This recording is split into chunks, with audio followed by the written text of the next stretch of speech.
empreendedora, ela funciona assim. Eu vou plantar e eu vou colher. E o plantio dá muito trabalho. Todo mundo quer colher, quer a colheita. É um momento feliz, todo mundo colhendo, faz festa, dança. Todo mundo quer isso. Ótimo. Só que antes vem o quê? A colheita. Desculpa, o plantio. O plantio é muito duro. Você tem que arar a terra, tem que rasgar a terra, tem que botar semente, tem que colocar, é no sol. Tu não vê resultado na hora, você não vê resultado no mesmo dia, não vê no dia seguinte, não vê. Às vezes você não vê resultado em meses. E você tem que ficar trabalhando a terra sem ver resultado, acreditando que aquilo que você plantou, você vai colher. Então não basta plantar e colher, você tem que plantar, perseverar e colher. Porque entre o plantio e a colheita tem um tempo, e você tem que perseverar nesse tempo. Então, a mentalidade empreendedora, ela é baseada nisso, baseada em plantar e colher. Então, a gente tinha muito claro na nossa juventude que a gente estava plantando. E era plantando para a nossa vida, plantando para os meus filhos, que eu nem tinha ainda na época, plantando para mudança de vida, ou seja, o prêmio do futuro era muito grande. Então, a gente sempre tinha em mente que qualquer esforço seria compensado futuramente. Trocando em miúdos, a gente trabalhou alguns finais de semana, enquanto muitos amigos meus iam para a praia. Mas a gente sabia que anos adiante a gente iria para praias que esses amigos jamais iriam frequentar. Tudo tem um preço, não é? E eu sempre falo que o preço é muito barato. Apesar de muitos acharem que não estão a fim de pagar, se você comparar com o prêmio, o preço não é alto. Eu sempre cito que uma coisa importante na minha vida foi quando eu conheci a Luciana, me apaixonei por ela. Eu tinha 18 anos, ela tinha 15. Nossa. Então eu me apaixonei por ela e eu falei, eu quero casar com essa menina, que eu vou passar o resto da vida com ela. E aí eu me casei aos 20. Né? Aos 20 eu me casei, eu tinha 20, ela tinha 17. E a nossa vida começou assim, eu vendia curso de inglês já nessa época, trabalhava como vendedor de curso de inglês. E a nossa vida começou assim. A gente, logo assim que casou, morou em frente à favela, não era na favela. Era literalmente, você atravessava a rua, você estava na favela. A gente chama lá no Rio de Janeiro da boca da favela. A gente casou e o melhor presente que a gente ganhou foi uma televisão de 14 polegadas usada. Não é? A gente não tinha geladeira. Não tinha geladeira. Mas como não tinha geladeira? Não tinha dinheiro para comprar uma geladeira. Então, assim, a nossa vida começou assim. E eu trabalhava como vendedor de curso de inglês, estava começando a minha vida.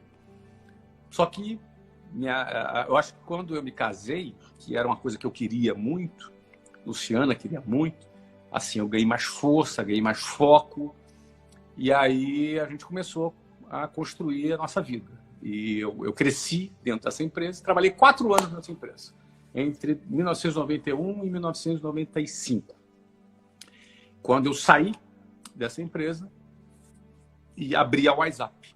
A primeira escola da WhatsApp eu abri em 3 de abril de 1995, lá no centro do Rio de Janeiro. Isso, e abri a WhatsApp. Talvez eu precisasse de uns 100 mil reais, mais ou menos, na época, para abrir, seriam uns 400, 500 mil reais. O que custa para abrir uma escola, né? Até hoje, né? Se abrir uma escola da WhatsApp, custa aí 450, 500 mil reais. Eu não tinha essa grana. Tinha talvez uns 80 mil que eu tinha guardado. Eu estava ganhando já bem, mas não tinha o suficiente. E aí eu complementei com o dinheiro de um cheque especial, que era por volta de 20 mil reais na época. Era por volta, não, era exatamente 20 mil reais na época, que hoje deve ser por volta aí de uns 200 mil reais. Entre meu e da Luciana, pagando 12% de juros ao mês. Mas era a grana que a gente tinha, aquele era o momento, aquele era o timing, a gente abraçou esse desafio e com mais um dinheirinho que eu tinha guardado, a gente começou. Porém, aquele dinheiro não era suficiente. Era suficiente para fazer uma reforma, porque você vai fazer uma reforma num prédio, num andar de 430 metros quadrados. Nossa primeira escola tinha 430 metros quadrados. É grande isso, era um andar comercial inteiro. Na esquina com a Avenida Rio Branco, no Rio de Janeiro, na Rua da Alfândega com a Avenida Rio Branco. Você consegue fazer o que com isso? Você consegue dar uma primeira reforma. Não é? Então, alugamos ar-condicionado, alugamos linha telefônica. Na época era linha telefônica, você alugava, né? Hoje em dia qualquer um vai lá pega a linha, mas na época não era assim, né? E foi assim, começamos. E assim, essa grana dava para quê? Para dar essa primeira reforma. Para pagar os funcionários no mês que vem, porque a gente abriu já com 20 funcionários. Pô, Flávio, abriu grande. A gente abriu grande porque quando tu põe aluno, tu tem que ter professor, tem que ter recepcionista, tem que ter auxiliar de limpeza, tem que ter vendedor. Não tem jeito, uma escola é gente, é prestador de serviço, né? E aí, se eu não vendesse, não tinha dinheiro para pagar as contas no mês seguinte. Já quebrava no primeiro mês. Eu tinha que vender. Então, vender era a parte que eu me garantia. Era a minha especialidade. Então, a gente sempre bateu todas as metas. Não quebramos do primeiro mês, nem no segundo, nem no terceiro, nem no oitavo, porque no oitavo a gente abriu a segunda escola, que já foi em São Paulo. E depois nós abrimos 24 escolas nos primeiros 3 anos. Então, a cada 45 dias, nesses próximos 3 anos, eu com 23, Luciana com 20. Então, dos meus 23 aos 26, dos 20 aos 23 da Luciana, nós abrimos uma nova escola própria, não era nem franquia, não, eram escolas próprias. A cada 45 dias a gente inaugurava uma nova escola, por 3 anos. Exatamente. Aí depois a gente começou a fazer franquia. E aí, para resumir, fazendo franquia, a gente expandiu até quase 400 escolas, 396 escolas, e vendemos a empresa para um grande grupo brasileiro em 2013, na época, em valores da época, por 960 milhões de reais. Se for valores atuais, 1 bilhão e 100, mais ou menos. Então, assim, essa primeira parte da nossa vida foi assim, não é? Saindo do zero, do ônibus lotado, do ônibus cheio, da boca da favela, não é? Para ser vendedor, para pegar um empréstimo no cheque especial, para abrir uma primeira escola e trabalhar 14, 15 horas por dia, eu e Luciana juntos, e depois sair. Por exemplo, quando a gente abriu uma escola a cada 45 dias, a gente saía de casa segunda, eu viajava para um lado, Luciana para o outro, e a gente viajava para várias cidades. As 24 escolas eram em várias cidades, nas principais capitais do Brasil, né? Então, muitas vezes a gente se encontrava no aeroporto. Então, a gente se encontrava segunda-feira saímos de casa, sexta-feira a gente se encontrava.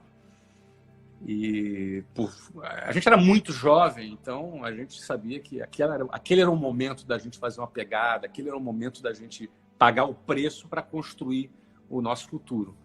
E a gente não poupou esforço para isso. Você tem pequenos momentos e grandes momentos. Se eu for pensar nos grandes momentos, deu tudo certo, né? Tudo deu certo. Se eu for pensar nos pequenos momentos, o deu certo é formado por muitos errados e alguns certos. Então, não foram todos os produtos que eu lancei que funcionaram, todas as estratégias que eu criei que deram certo, não foram todas as escolas que eu abri que funcionaram, não é? Mas eu estava sempre andando para frente, no geral, no todo, não é? Então,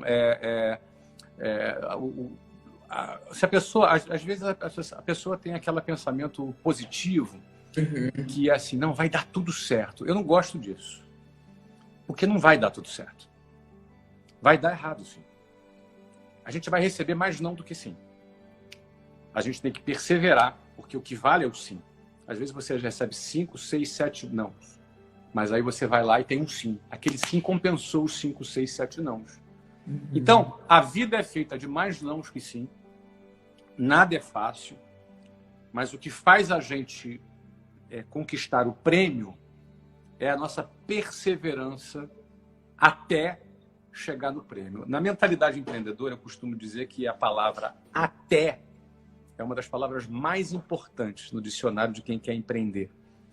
Porque a palavra até, ela significa assim, olha, eu vou trabalhar até conquistar o prêmio. Eu vou me dedicar até, eu vou estudar até, eu vou me preparar até. Porque, infelizmente, as pessoas são cada vez mais imediatistas. Então, elas nunca fazem as coisas até.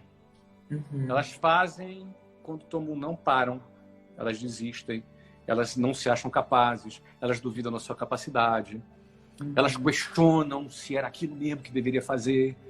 Às vezes a pessoa ela é uma enfermeira, mas ela pensa, não, agora eu quero vender esse produto. E aí, não, é isso que eu quero, eu estou feliz como enfermeira, mas eu quero ganhar mais, esse produto me dá essa perspectiva. Aí ela começa a vender aquele produto. Aí ela toma 1 não, 2 não, 3 não. Aí ela já começa assim, eu acho que eu tenho que voltar para a enfermagem mesmo. Então, assim, de novo, entre o plantio e a colheita tem uma distância. Eu quase desisti no meio desse caminho. Eu tive momentos que eu quase desisti. No início, eu quase desisti. Tive momentos de dificuldade que eu pensei em desistir. Então, e se eu tivesse